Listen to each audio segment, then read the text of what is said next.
we are live. Ladies and gentlemen, welcome to Toe the Line with me, George Glinsky, joined today by Stephen Evans. Stephen, how are we doing, my man? I'm good, thanks, George. How are you? Yeah, really good, mate. Really good. Obviously, it's the first time that we're speaking. You were super impressive in your last performance against Danny Duval. Finished him early in the first round. So I wonder, how are you feeling now? Obviously, you've got the fight against Kerr at BKB 24. You're back. You're better than ever. And, you know, you're back in there fighting bare knuckle, something you really love to do. Yeah, I'm feeling good at the moment. Change of opponent again, like it was with the last fight, but it doesn't really make a difference. I don't read much into that. I train for all styles and whatever anyway. You know, I got different sparring partners every week with all different styles. So whatever turns up, it is. But yeah, I'm just grateful that Jim and I have been able to find me a late opponent, because I would have been pretty unhappy if I'd trained all over Christmas and missed my birthday celebrations and Christmas and, you know, the diet. But I wouldn't have been happy, but I'm just glad I'm fighting now, and it's nearly here, and I just can't wait. Definitely. And it was supposed to be Jamie Holland. We didn't know too much about him leading up to the fight. It was a bit of an unknown quantity, but he pulled out. Do you know the particulars of that? I think you found out at the same time everyone else did, by the sounds of things. Well, I first heard when you said that the BKB was looking for someone my weight. That was the first I heard of it. And then next morning, I was in Tesco's shopping, getting all my healthy food in for the weight cut. And Jim phoned me. I was at the till, so I had to pay him off for 5 minutes. I phoned him back outside. He said that the fight was off with Jamie. I asked him why.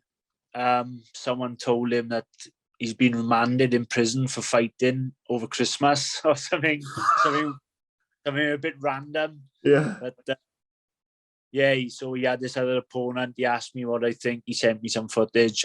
I don't really look at the footage. I clicked on it for 10 seconds.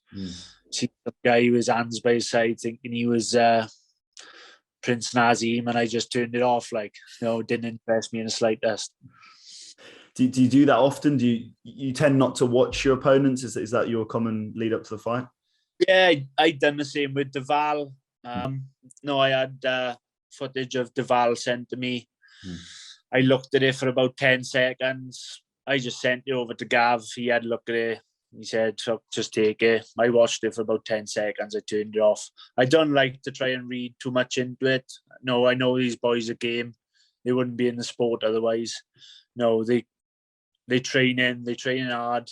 You know, I respect them all, but it's just not my thing. I don't like watching it. I don't know whether it's a nerve thing, might get me a bit nervous. I just like to keep myself and just get in there. And as long as I know I'm going to turn up and I'm fit and in shape, I'm confident I'm going to beat them anyway. So, and again, for you, coming into BKB, I'd heard a lot about your amateur boxing career, people telling me how good you were, but there was very little footage. So what did you achieve before bare knuckle boxing? What did you do in the amateurs? I believe you're a Welsh international. Am I right in saying that?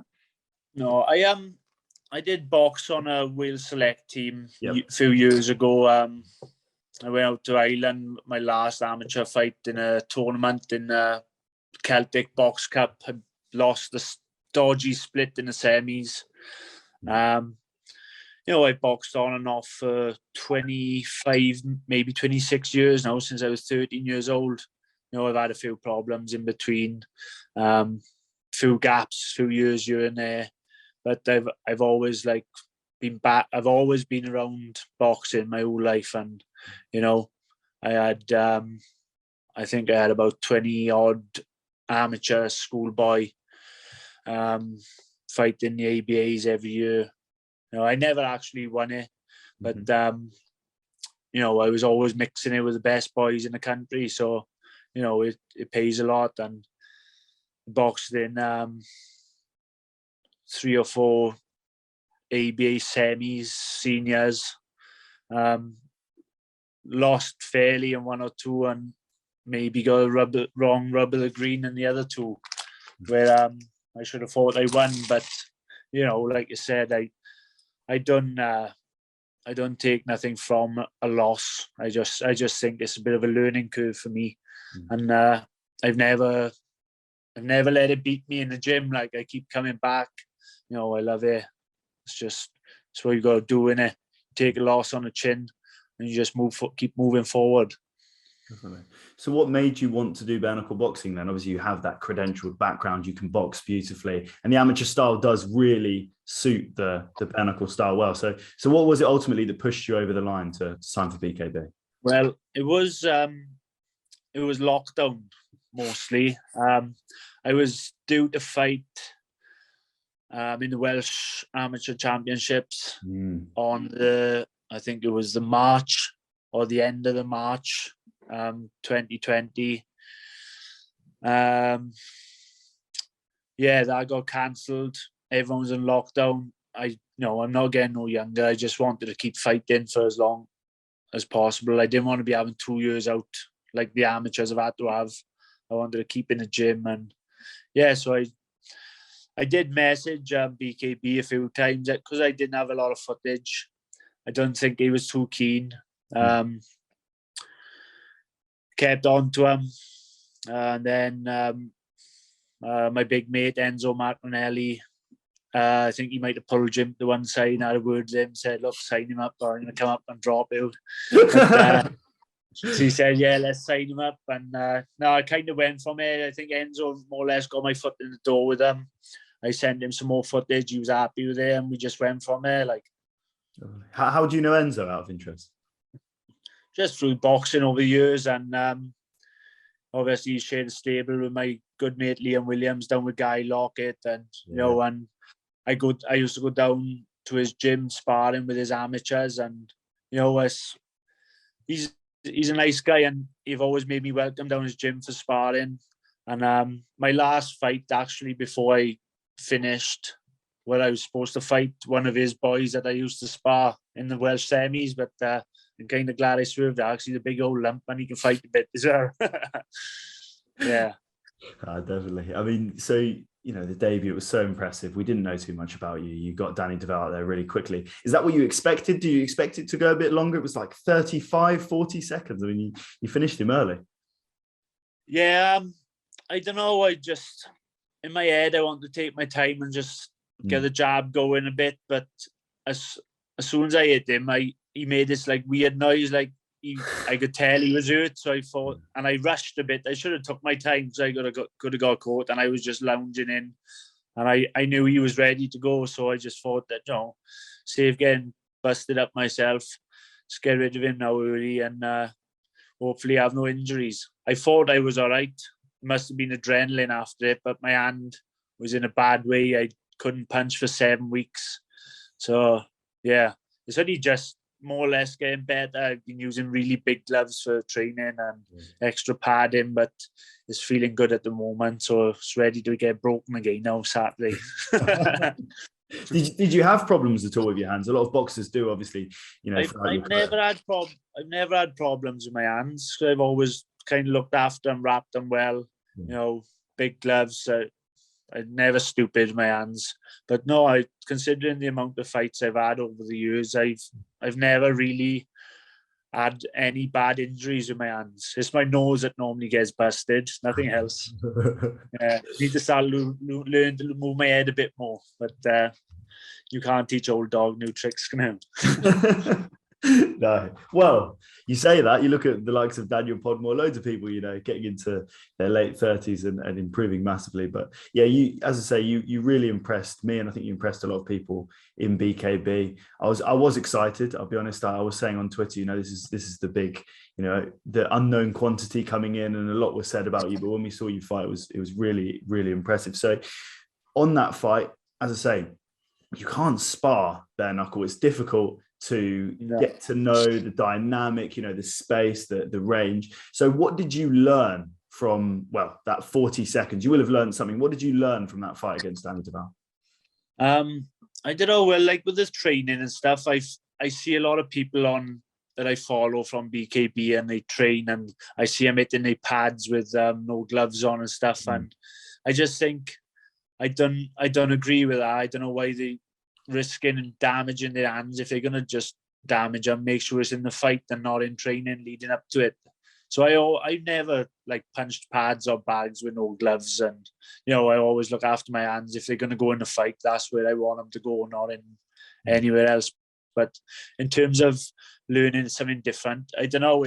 I thought I was going to be nervous because usually in the amateurs, I don't know whether I know what there was. You're in good competition when you're fighting in tournaments and stuff.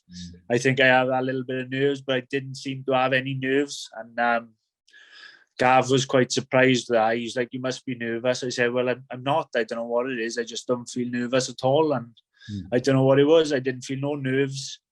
I just got in there and I just felt at home in there. It's just, it felt great. That's when my happiest is when I'm able to train and box. This keeps me in a good place. So, yeah. Yeah, we talk about mindset. And as I say, when I spoke to you before the fight, you seemed really calm. A lot of guys, it's always different, isn't it? It depends on what part in the camp, fight day. Some people feel nervous. Some people feel nervous when they walk out. Some people feel nervous 2 weeks before, and then the fight week, they're completely fine. So where do you usually sit in terms of nerves? How are you feeling particularly right now with 3 days until fight? Yeah, you get a little bit of nerves. I think it's just because of the diet and stuff. You just, last training session now in an hour. The work's done now and it's time to go. Like, there's no turning back. The work's done. People who pull out on the last week, I don't know what they're thinking, because you put yourself through hell for like 2 or 3 months, and to pull out over niggles or whatever for some stupid reason, I just don't get it. You worked so hard for this moment. It's just time to get in there and let it go. But in terms of actual nerves, when I was in the amateurs, I had a bad thing about in the changing rooms. I used to hate it because I always boxed at heavyweight, and I have boxed at super heavy as well for a couple of years when I was neglecting my diet. They'd always put them on. You'd always be on in order of weight. So I'd always be on at the end of the night, and I'd be sitting there all night shit myself. I used to hate it. Like, to get on first on the last show was a bit of a bonus for me. I was like, I like to just turn up, get in there, get it done, get to the bar. That's the way it goes, isn't it? Definitely. I mean, I speak to so many fighters who talk about that first experience in bare knuckle boxing. Luckily, you didn't have it, where you're on third or fourth, and you just see people coming through their face hanging off. You didn't have that in that way. So I think that definitely helped. But no, you're moving on now. Moving up the rankings, really. What is ultimately the goal? Are you looking for a British title, a world title in the future? Yeah, well, definitely the title, any sort of title is what I joined for. Really, I want to, I'm not sure if anyone got the titles at my normal weight of 90 kilos. Super middleweight, is it? Super middleweight is vacant currently. The middleweight title is held by Anthony Holmes, but I would think he'd probably be going for that title. So that's a potential matchup, but right now it is vacant. Yeah. Yeah, the super middle, like British title, that's what I'd like to get my eyes on. Yeah. But I don't overlook Kerr at all. I know I respect any man that's willing to get in there with me. One punch can change anything, and I know that.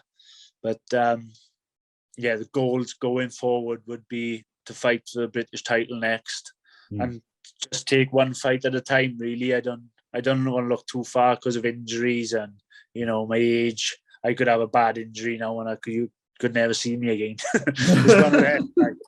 No, I don't like to try and look too far ahead in this sport. Yeah. It's a brutal game, and you just got to keep yourself on the ground and take every day as it comes. Definitely. Are there any particular names? Obviously, I mentioned Anthony Holmes there. Daniel Lerwell's around about that weight. That's a big Welsh clash. Yeah, I don't know Lerwell very well. We exchanged a few texts because I was supposed to do a bit of sparring with him my last camp. But the show got put back. I can't remember what happened. I think the show got put back a month or something, so we didn't end up sparring. I think him and Holmes fought the weight below what I normally would. I think he was 85 kilos, I think that would be a bit too much for me to make. Like 89, 90, that's my natural fighting weight. And fighting up to 95 this time. Because I just wanted to fight. It's between 90 and 95. I'll probably be around about 93 and a half. You know, I'm not drying out. I'm eating well. I got a good sponsor, a good diet the last couple of weeks. And I'm just feeling nice, big, strong. I'm normally like, the weight I'm going to be fighting at is the weight I normally get to before I having to start to struggle with my weight to get right down. So I'm just feeling this is more a natural weight, but I do feel I perform a little bit better down a bit lower. Like the difference in a couple of kilos in me is ridiculous in terms of my performance. So I'm just going to see how this one goes. But definitely my next fight, if it's going to be for a British title, it will be down at 90 kilos. Like, I'm not fighting at this weight. It's not my ideal weight, but you know, I'm fit, ready, in good shape, so I'm going to see a good performance. Definitely. So just before we go into sponsors and thanks and wrap this all up, a prediction. I don't know if you're a prediction man. If you're not to worry, just what we'll expect on fight night. But what can we expect from Stephen Evans come fight night against Jay Kerr? Well, I want to try and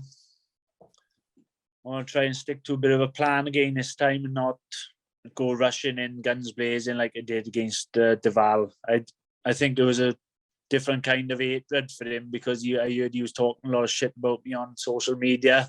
And, you know, saying, I'm going to smash his CUNT's face in, stuff like that. And people were showing me and I thought, who the fuck is this guy like? And it just made me a little bit nasty towards him. But I got no hard feelings against Kerr. I'm not going to make no predictions and be disrespectful. You know, he's turned up, he's took the fight.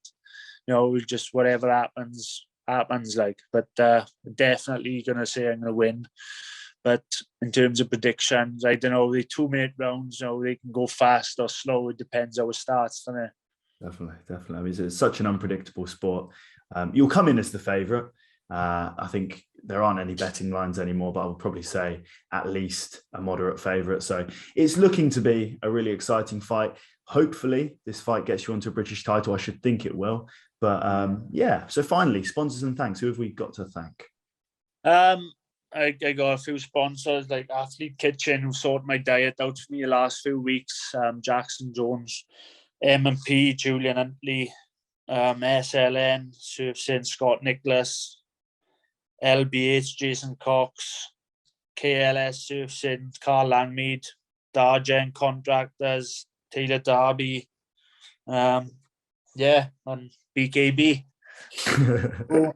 A lot of sponsors, a lot of people backing you. Stephen, thank you so much. Yeah, well, most of them are just friends anyway. It's just like give me an help. No, it's just I don't do it for like the money and stuff like that. It just helps me with my training, my traveling, my expenses, and you know, kit and stuff like that. It's just stuff for that. That's all I need really. But the diet has been a great help for me.